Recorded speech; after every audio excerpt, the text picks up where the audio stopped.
So, what exactly is a fingerprint-free attack? I know, it sounds like something straight out of a spy thriller, right? But what if I told you it's a very real and very modern strategy in conflict today? Let's get right into it. Okay, so what we're going to break down is a doctrine known as India's half-front. Now, this isn't your typical strategy. The whole idea, according to this analysis, is to create a massive impact, but leave almost no trace of who's really behind it. It's a pretty complex and, honestly, a kind of chillingly modern way of thinking about terrorism. So to really wrap our heads around how this works, the source material we're looking at lays out a foiled attack plan. And this wasn't just one plot. No, it was a two-pronged attack, a coordinated effort really designed to cause maximum chaos and panic. All right, plot number one, and this one is, well, it's deeply alarming. We're talking about a bioterror attack. The report says the plan was to use ricin.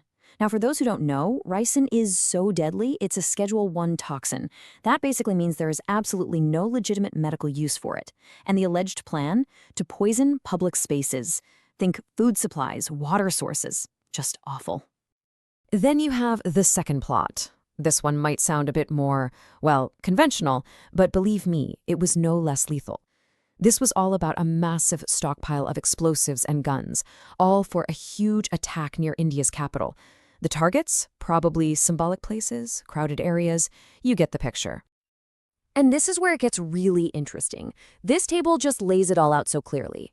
On one side, you've got this silent, almost invisible threat of a ricin attack, which was reportedly being planned by ISKP. That's the Islamic State Khorasan province. And on the other side, a massive IED and firearm attack planned by Jaish-e-Mohammed, or JEM. See what's happening? Two totally different methods, two different terror brands, you could say. But they're working towards the same goal. And let's just talk about the scale of that second plot for a second. Get this, 300 to 350 kilograms. That's how much explosive material was apparently stockpiled just 30 kilometers from Delhi. I mean, that's enough to create multiple incredibly devastating bombs. So the big question is, who were the people tasked with actually carrying out these attacks? And the answer, well, the answer is the absolute key to understanding this whole fingerprint-free strategy. You might be picturing some hardened militant, right? Someone who came across the border. Well, you'd be wrong. The reported mastermind of the bioterror plot was a medical doctor, an Indian citizen from the city of Hyderabad. I mean, just look at this profile. It's fascinating, isn't it? Dr. Ahmed Mohiyuddin Saiyed. He's 35, has a medical degree from China. And according to the analysis, his medical background wasn't just a detail, it was essential. It's what supposedly allowed him to figure out how to weaponize ricin from something as simple as castor beans.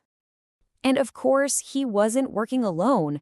The network he supposedly put together was made up of other people who, on the surface, seemed totally ordinary. You know, the kind of people you'd never suspect. Just take a look at this list. You've got another medical professional, a tailor, a student.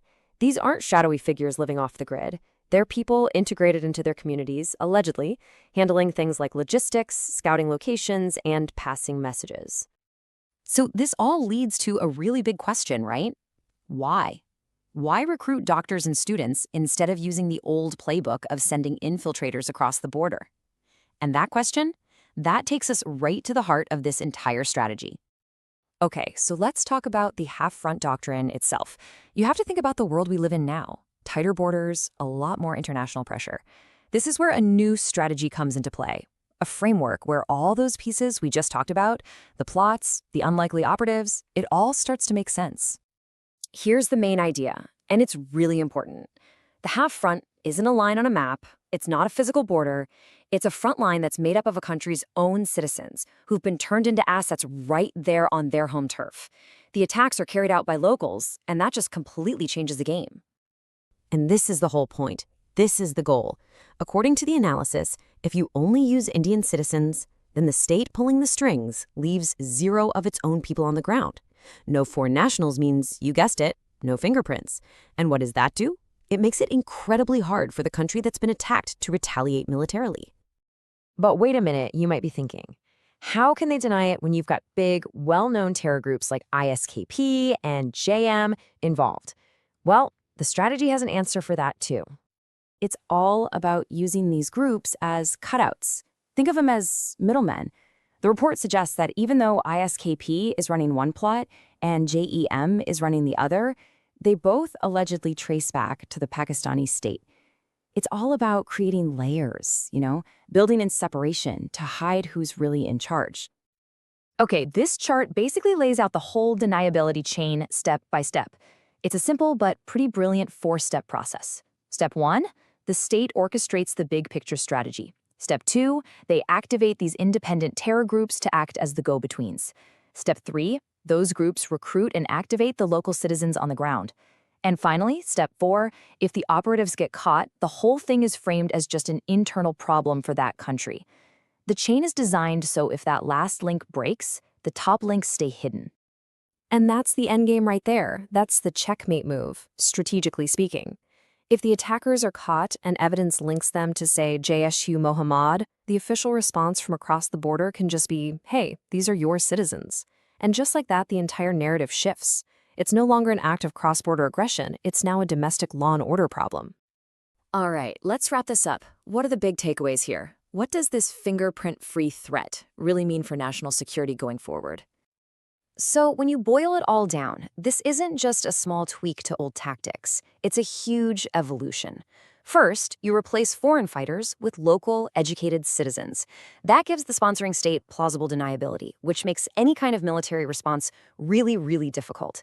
And the ultimate goal? To turn a nation's own people into its biggest security threat.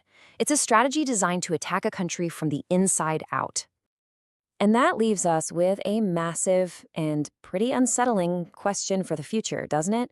If the front line isn't at the border anymore, if it can be in any city, any community, then how on earth do you counter a threat that is specifically designed to come from within?